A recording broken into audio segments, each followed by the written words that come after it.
সারাদিনের নিউজ বৃত্তান্তে আপনাদের স্বাগত। আপনাদের সঙ্গে রয়েছি আমি অনিন্দিতা।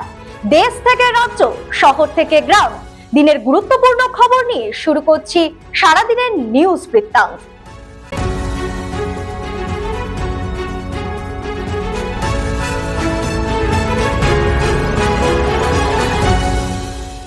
সারাদিনের নিউজ বৃত্তান্ত নিবেদন করছেন জুয়েলার্স, সোনা যা সর্বক্ষণের। Agnishwar jewellers, NS road, Raiganj.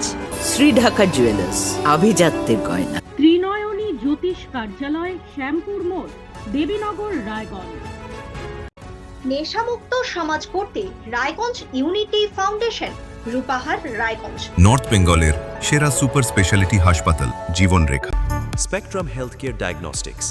আসন্ন বিধানসভা নির্বাচনের আগে পুরনো দ্বন্দ্ব ভুলে একসাথে কাজ করার বার্তা দিলেন তৃণমূল প্রার্থী ও বিধায়ক কৃষ্ণ কল্যাণী। রায়গঞ্জ পৌর প্রশাসক ও প্রাক্তন কাউন্সিলরদের নিয়ে বৈঠক করে শহরের বিভিন্ন ওয়ার্ডে নির্বাচনী প্রচারের রূপরেখা তৈরি করা যায়। অতীতে বিধায়ক ও পৌরসভার মধ্যে মতভেদ সামনে এলেও এবার নির্বাচনে দলের স্বার্থে কাঁধে কাঁধ মিলিয়ে কাজ করার কথা জানান কৃষ্ণ কল্যাণী। পৌর প্রশাসকও জানান, অতীতে যা হয়েছে তা মানুষের স্বার্থেই হয়েছে, আর আগামী দিনেও মানুষের স্বার্থে দলকে জেতাতে সবাই একসাথে কাজ করবেন। হেমতাবাদ ব্লকের বিষ্ণুপুর গ্রাম পঞ্চায়েতের বাহালা এলাকায় নিকাশি ব্যবস্থার অভাবে জলমগ্ন হয়ে পড়েছে স্কুল চত্বর। Bahala primary school, junior high school ও অঙ্গনওয়াড়ি কেন্দ্রের সামনে সামান্য বৃষ্টিতেই মাঠ ও রাস্তায় জল জমে পুকুরের আকার নিচ্ছে। জমা জল পেরিয়ে স্কুলে যেতে হচ্ছে শিক্ষক শিক্ষিকা ও পড়ুয়াদের। ক্লাসরুম ও খেলার মাঠেও কাদা জমে থাকায় ব্যাহত হচ্ছে পঠন পাঠন এবং নিরাপত্তা নিয়ে উদ্বেগ বাড়ছে। দীর্ঘদিনেও সমস্যার সমাধান না হয় ক্ষোভ প্রকাশ করেছেন অভিভাবক ও স্থানীয় বাসিন্দারা। দ্রুত নিকাশি ব্যবস্থার দাবি জানানো হয়েছে প্রশাসনের কাছে।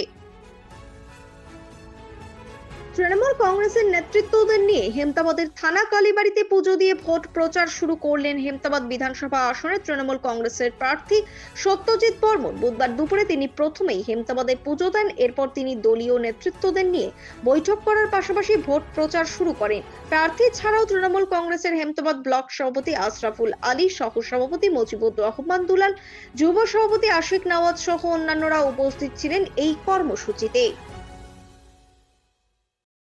রায়গঞ্জের কুলিক ব্রিজের নিচে এক নবম শ্রেণীর পড়ুয়ার জলে পড়ে যাওয়ার ঘটনাকে কেন্দ্র করে ব্যাপক চাঞ্চল্যের সৃষ্টি হয়েছে।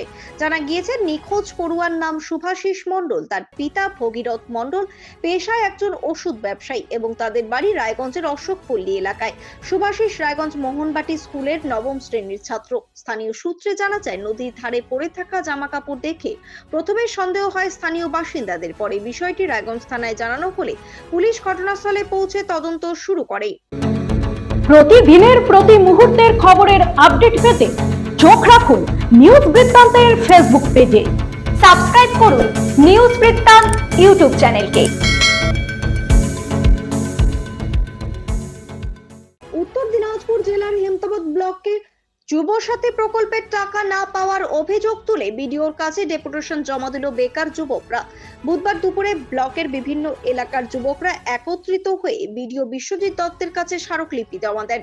তাদের অভিযোগ, অনেক অযোগ্য ব্যক্তি প্রকল্পের টাকা পেলেও যোগ্য হয়েও তারা বঞ্চিত হচ্ছেন। দ্রুত সমস্যার সমাধান না হলে আন্দোলনের পথে নামার হুঁশিয়ারি দেন তারা।